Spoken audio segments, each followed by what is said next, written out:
एक कैदी को उसके कारागार में तैनात सिपाही जंजीरों से खींचते हुए बहुत तेजी के साथ उस कारागार की बालकोनी में लाते हैं और वहाँ नीचे पहले से ही मौजूद हजारों लोग उसको जिंदा जला देने और मार डालने के लिए एक साथ चिल्लाते हैं। वो उसे खूनी पिशाच भी कहते हैं। इस कैदी का नाम है जीन। फिर एक सिपाही उसकी सजा को सबके सामने पढ़कर सुनाता है। वो कहता है कि जीन को 2 दिन के अंदर फांसी की सजा हुई है और अगर वो फिर भी बच जाए तो लोहे की रॉड से 12 बार वार किए जाएं। उसके हाथ, पैर, कंधे, घुटने सब तोड़ने के बाद फिर से फांसी पर उसको मरने तक लटकाया जाए। जिसको सुनने के बाद वहां मौजूद सारे लोग खुशी में एक साथ अपना हाथ उठाकर अपनी सहमति देते हैं, जैसे वो सब उसकी ऐसी ही मौत चाहते थे। ये कहानी 1800 शताब्दी की है, जब फ्रांस में एक बहुत कुख्यात व्यक्ति हुआ था, पर इतिहास के पन्नों से उसको ऐसे साफ कर दिया गया जैसे वो कभी था ही नहीं। कहानी शुरू होती है पेरिस की मछली बाजार से, जब वो बहुत ही ज्यादा गंदगी से घिरा हुआ था और उसी समय उस बाजार में 17 जुलाई को जीन पैदा होता है। उससे पहले उसकी माँ के 4 बच्चे और हुए थे, पर वो सब मरे हुए पैदा हुए थे। जीन में भी कोई हलचल नहीं होती, इसलिए उसकी माँ उसको वहीं कचरे के ढेर पर फेंक देती है। लेकिन कुछ देर बाद वो सांस लेने लगता है और रोने लगता है। तभी लोगों की नजर उस पर पड़ती है और वो उसकी माँ पर इल्जाम लगाते हैं कि उसने उसको मारने की कोशिश की है। तभी उसकी माँ उसको छोड़कर वहाँ से भागने की कोशिश करती है, लेकिन लोग उसको पकड़ लेते हैं। लेकिन उसकी इस हरकत की वजह से उसको दोषी मानकर फांसी दे देते हैं और बच्चे को एक अनाथालय भेज देते हैं, जहाँ वहाँ की वार्डन को गवर्नमेंट बच्चे पालने के लिए पैसा देती है। अब वहाँ के बच्चे उसको जैसे ही छूकर देखते हैं, वो उनमें से एक की उंगली पकड़कर उसे सूंघने लगता है। अब बच्चों को लगता है कि इसके आने से हमारी जगह छिन जाएगी, तो वो सब मिलकर उसके मुंह पर एक बोरा रखकर उसे जान से मारने की कोशिश करते हैं। लेकिन तभी वार्डन वहां आकर उसको बचा लेती है और बाकी बच्चों की बेंत से पिटाई कर देती है। 5 साल का हो जाने के बाद भी उसने कभी किसी से बात ही नहीं की, लेकिन भगवान ने उसको एक बहुत तेज सूंघने की शक्ति दी थी। वो चीजों को सूंघकर उसके बारे में सब जान जाता था कि वो क्या है और कहाँ से आ रही है, साथ ही वो उससे कितना दूर है। वो 13 साल की उम्र में बोलना सीख जाता है। अब अनाथालय में उसके लिए कोई जगह न होने के कारण उसकी वार्डन उसको एक जानवरों की खालों के सौदागर को बेच देती है। लेकिन तभी कुछ देर बाद ही कुछ हत्यारे वार्डन की हत्या कर उसको लूट कर भाग जाते हैं। इधर वो सौदागर उससे दिन के 16 घंटे काम करवाता है। फिर एक दिन वो सौदागर जीन को पेरिस के शहर वाले बाजार में ले जाता है। शहर पहुंचकर उसको बहुत अलग अलग खुशबुएं आकर्षित करती हैं। वो सारी खुशबू उसके लिए एकदम नई थी। तभी अचानक वो एक अनोखी खुशबू की तरफ अपने आप खींचा चला जाता है और वो एक परफ्यूम की दुकान के पास पहुंच जाता है। उसको वहाँ सबसे महंगे इत्र की खुशबू खींच लाई थी। तभी कुछ देर बाद उसको एक और खुशबू आती है जो इस इत्र से भी ज्यादा सुगंधित लगती है। अब वो उस खुशबू का पीछा करता करता एक फल बेचने वाली लड़की के पास पहुंच जाता है और उसे सूंघते हुए उसको एक खुशी का एहसास होता है। ज्यादा करीब आ जाने के बाद वो लड़की अचानक से डर जाती है। उसको लगता है कि शायद वो भूखा है, तो वो उसको फल देती है। लेकिन जीन उसका हाथ पकड़कर उसको बेताबी से सूंघने लगता है। लड़की डरकर भाग जाती है, लेकिन जीन सूंघते हुए उसका पीछा करता है और उसे ढूंढ लेता है। अब वो पीछे से आकर उसको फिर से सूंघने लगता है। तभी उस लड़की को एहसास होता है कि कोई उसके पीछे है। वो डर के चीखने ही वाली होती है। जीन उसका मुंह दबा देता है। तभी एक कपल वहाँ आ जाता है। अब जीन उनके जाने का इंतजार करता है। उनके जाने के बाद वो उसके मुंह से अपना हाथ हटाता है तो देखता है कि वो लड़की मर चुकी है, जिससे उसको इसका पछतावा होता है, क्योंकि वो तो सिर्फ उसको सूंघना चाहता था, लेकिन अभी भी उसकी खुशबू उसको दीवाना कर रही थी। जीन उसके सारे कपड़े उतारकर उसको ऊपर से नीचे तक सूंघता है। फिर कुछ देर बाद उसके शरीर से वो खुशबू आनी बंद हो जाती है। वो दुखी होकर लड़की को वहीं छोड़कर चला जाता है। अब उसका मालिक उसके गायब होने की वजह से उसको बहुत मारता है। उस रात वो सो नहीं पाता, बस यही सोचता है कि वो कैसे इस अमूल्य खुशबू को लंबे समय के लिए बचाकर रख सकता है। पेरिस में उन दोनों परफ्यूम का बहुत बड़ा काम हुआ करता था और लगभग 30 साल पहले जो अकेली दुकान खुली थी वो थी ग्यूसेप की। उसने एक लंबे समय तक इस कारोबार पर राज किया था, परंतु आज के समय में उसका सारा काम ठप हो गया था, क्योंकि वहाँ और भी दुकानें खुल गई थी और वो उससे अच्छा परफ्यूम बनाकर बेच रहे थे। अब ग्यूसेप उन दुकानदारों के परफ्यूमों को टेस्ट करके उनसे अच्छा परफ्यूम बनाने की बहुत कोशिश करता है, पर कभी कामयाब नहीं हो पाता। फिर एक रात जीन ग्यूसेप को बकरी की खाल की डिलीवरी देने आता है। वो ग्यूसेप से कहता है, क्या आप इस खाल को सबसे महंगे इत्र जैसा खुशबूदार बनाना चाहते हैं? मैं इसको वैसा बना सकता हूँ। ग्यूसेप उसका मजाक बनाता है। तभी जीन जीन बोलता है, मैं अभी के अभी आपके सामने इत्र बना सकता हूँ। ग्यूसेप उसको इजाजत दे देता है। फिर जीन कई अलग अलग तरह के इत्र को इकट्ठा करके एक शीशी में मिलाकर उनको जोर से हिलाता है और ग्यूसेप को उसे टेस्ट करने के लिए देता है। वो उसे टेस्ट करता है। ये वही अमोरा साई की परफ्यूम होता है जिसको वो खुद लाखों कोशिश करने के बाद भी नहीं बना पाया था। तभी जीन उससे कहता है, ये अच्छा परफ्यूम नहीं है, मैं इससे भी अच्छा परफ्यूम बना सकता हूँ। फिर कुछ और इत्र की शीशियों को उसमें मिलाता है और ग्यूसेप को देता है। अब जैसे ही ग्यूसेप उसको सूंघता है, उसको लगता है कि वो एक फूलों के बाग में है और एक बहुत सुंदर लड़की उसको किस कर रही है। अगले दिन वो जीन को उसके मालिक से खरीद लेता है, लेकिन उसी रात उसके पहले मालिक की पानी में गिरने से मौत हो जाती है। उसके बाद जीन ग्यूसेप के लिए बहुत अलग अलग परफ्यूम बनाता है, जिसकी वजह से लोग उसकी खुशबू में मदहोश से होने लगते हैं, जिसे देखकर ग्यूसेप बहुत खुश होता है। लोग बहुत तेजी के साथ उसके परफ्यूम को खरीदते हैं। अब ग्यूसेप फिर से नंबर 1 बन जाता है। अब ग्यूसेप उसको परफ्यूम की असली नॉलेज देता है और बताता है कि परफ्यूम बनाने के 3 चरण होते हैं। पहला उसका सर, जिसकी महक पहले कुछ मिनट के लिए आती है। दूसरा उसका दिल, जो अपनी खुशबू को कुछ घंटों के लिए रखता है। तीसरा उसका आधार, जो कुछ दिनों तक के लिए एक मध्यम महक बनाए रखता है। और इसी की मदद से इस दुनिया में अब तक 12 तरह के परफ्यूम इंसान बना पाए हैं। लेकिन प्राचीन मिस्र के लोग ये मानते थे कि असली और सच्चा परफ्यूम तभी बनेगा जब 13वें परफ्यूम को इन 12 परफ्यूम में मिलाया जाएगा। तब उसमें से निकलने वाली खुशबू ऐसी होगी जैसे वो सबका अपना गुलाम बना ले। और ऐसा कहा जाता है कि जब फेरोन के मकबरे में एक घड़ा पाया गया था तो उसको खोला गया, तभी उसकी खुशबू फैल गई, जिससे पूरी धरती पर हर एक प्राणी ने ऐसा महसूस किया था जैसे वो स्वर्ग में हो। उनमें से वो 12 तरह की परफ्यूम को तो पहचान गए, पर 13वीं खुशबू को कोई पहचान नहीं पाया था। अब रात को सोते वक्त जीन को फल बेचने वाली लड़की की खुशबू याद आती है और सुबह वो ग्यूसेप से पूछता है, आप मुझको सभी चीजों से सेंट निकालना सिखा दो, जिससे मैं उसको हमेशा के लिए संभाल के रख सकूं, और इसके बदले में आपको दुनिया का सबसे बेहतरीन परफ्यूम बना के दूंगा, और वो भी इतने जितना आप चाहो। ग्यूसेप तैयार हो जाता है और उसको गुलाब के फूलों से कैसे ऑयल निकालते हैं उसका पूरा प्रोसेस बताता है। और जब उन फूलों से ऑयल की एक बूंद निकलती है तो ग्यूसेप बोलता है, ये गुलाब की आत्मा है। फिर जीन कांच, लोहा, कॉपर से सैंड निकालने के लिए प्रोसेस करता है, पर वहाँ उसको कुछ भी नहीं मिलता और वो बहुत ज्यादा दुखी होकर ग्यूसेप पर गुस्सा करता है और वहीं बेहोश हो जाता है और बहुत ज्यादा बीमार होता चला जाता है।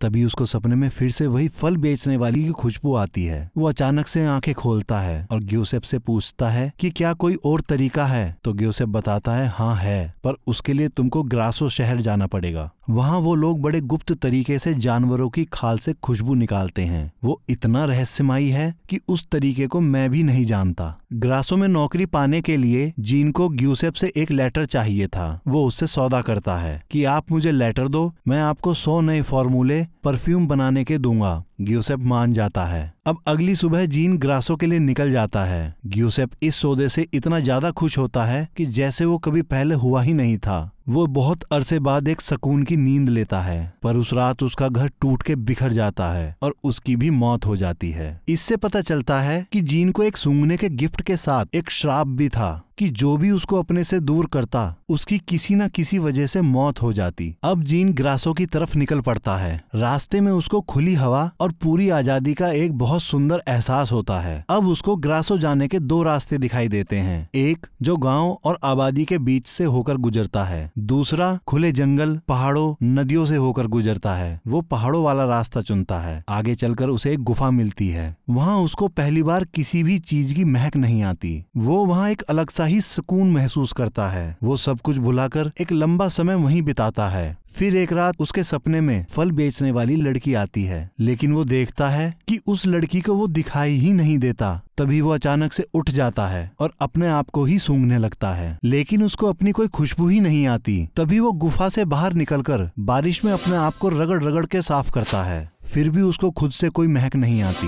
उसे लगता है इस दुनिया में उसका कोई स्थान ही नहीं है। अगले दिन वो दुनिया को ये दिखाने के लिए कि वो भी इस दुनिया में मौजूद है और सबसे खास है, उस 13वें परफ्यूम को बनाने का निर्णय लेता है और ग्रासो के लिए निकल पड़ता है। रास्ते में उसको एक महक आती है। वो एक लड़की की महक होती है जिसका नाम लौरा है। वो अपनी बग्गी से ग्रासो ही जा रही थी। जीन ने शायद एक बहुत लंबे अरसे बाद ऐसी खुशबू सूंघी थी। वो दीवानों की तरह उसका पीछा करते हुए ग्रासो पहुंच जाता है और उसको ढूंढते हुए उसके घर आ जाता है। अब वो उसकी एक झलक पाने के लिए रात भर वहीं इंतजार करता है। लॉरा जैसे ही अपनी खिड़की खोलती है वो उसकी खुशबू में मदहोश सा हो जाता है। अब जीन उस जगह काम करने लगता है जहां जानवरों की चर्बी से परफ्यूम बनाया जाता है। वहां वो लोग उन जानवरों की चर्बी के लेप को फूलों के साथ मिलाकर गर्म किया करते हैं, फिर उससे निकलने वाले ऑयल में अल्कोहल को मिलाकर उसका परफ्यूम बनाते हैं। ये सब सीख जाने के बाद वो एक्सपेरिमेंट करता है। वो ये एक्सपेरिमेंट एक लड़की पर करता है। जीन उसे मारकर बड़ी सी ट्यूब में डालकर उसका इत्र निकालता है, पर ये एक्सपेरिमेंट फेल हो जाता है। तब वो एक और लड़की को पैसे देकर अपने साथ लाता है, पर इस बार वो उसके ऊपर वो चर्बी वाला लेप लगाता है। उस लड़की को कुछ सही नहीं लगता,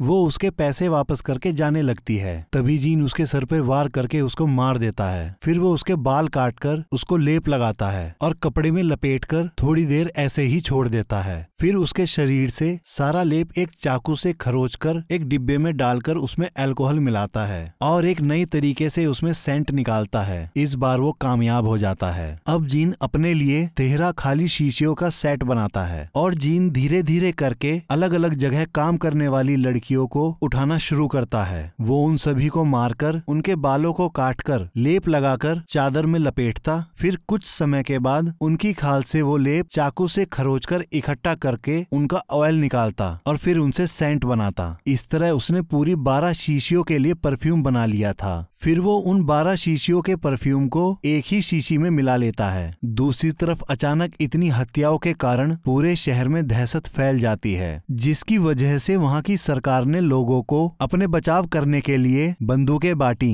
लेकिन वो लोग इतना ज्यादा डरने लगे थे कि अचानक से हुई आहट या अचानक से किसी के सामने आ जाने से वो आपस में ही एक दूसरे को गोली मार देते थे। इन सब से बचने के लिए वहाँ की कोर्ट ने कर्फ्यू लगाए, शाम को निकलना बंद कराया। लोगों ने अपनी खिड़की दरवाजों को लकड़ी के पट्टों से बंद तक कर दिया, लेकिन हादसे फिर भी नहीं रुके। फिर लॉरा का पिता, जो इस शहर का एक धनी व्यक्ति था, वो सबके सामने अपना विचार रखते हुए कहता है कि ये सारे खून कोई अपना मकसद पूरा करने के लिए कर रहा है और जब तक उसका वो मकसद पूरा नहीं होता वो रुकेगा नहीं। फिर वहाँ के लोग एक आइडिया लगा लेते हैं कि शायद उसका मकसद औरतों के बाल इकट्ठा करना है। इस वजह से वो लोग बालों के विग की दुकान चलाने वाले लोगों को बहुत मारते हैं। अब जीन को 13वां सेंट बनाने के लिए जरूरत थी सिर्फ लॉरा की। फिर एक दिन सभी लोग चर्च में इकट्ठा होते हैं। तभी एक सिपाही एक लेटर लेकर आता है जिसमें खूनी के पकड़े जाने की खबर होती है, जिसको सुनकर सभी लोग खुश होते हैं और ऊपर वाले को शुक्रिया कहते हैं।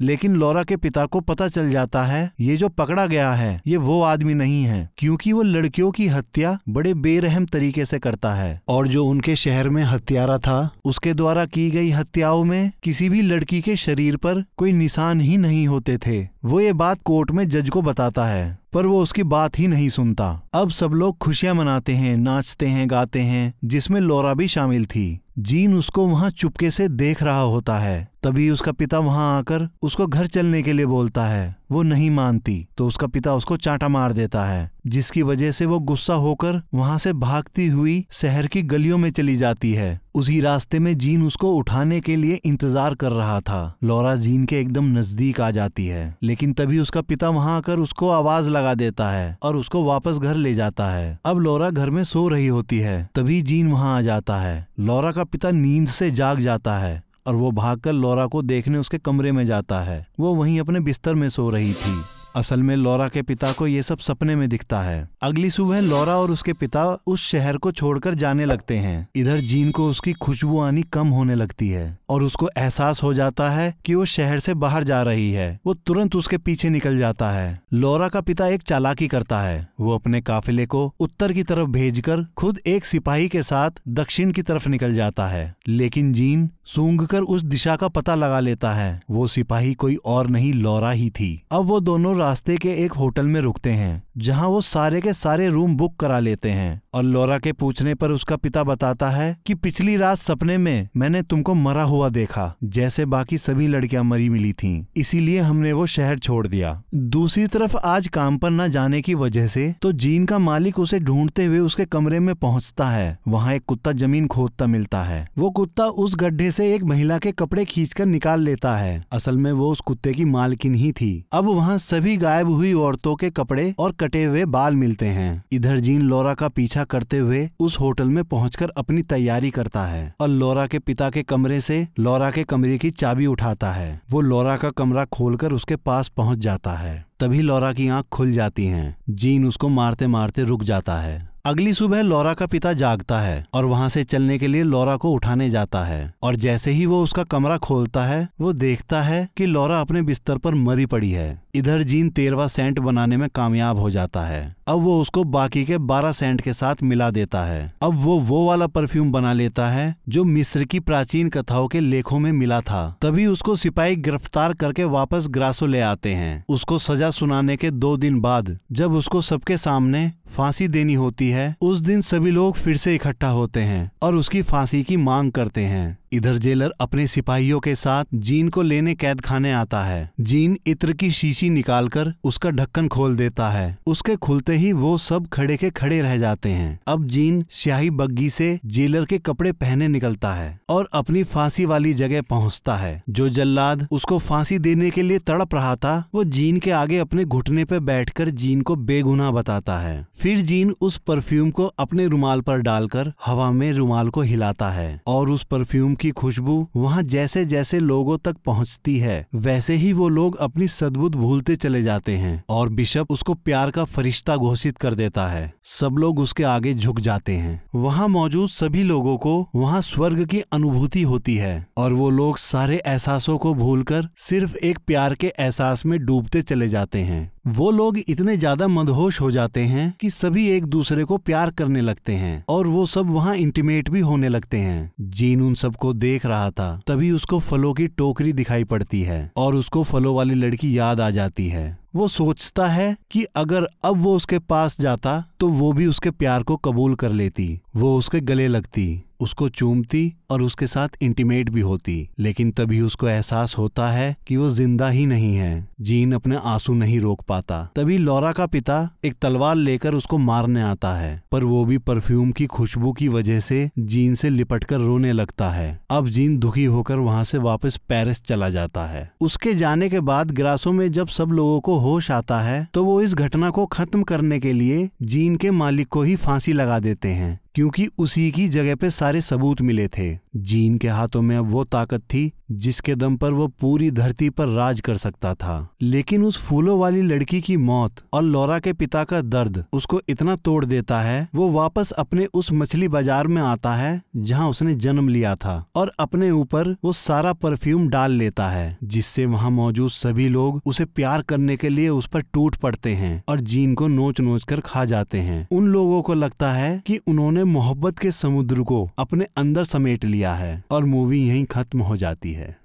आशा करता हूँ कि आप सभी को ये एक्सप्लेनेशन पसंद आई होगी। और भी मूवी के एक्सप्लेनेशन सुनने के लिए आप हमारे इस चैनल को लाइक करें, सब्सक्राइब करें और साथ ही बेल आइकन दबाना ना भूलें।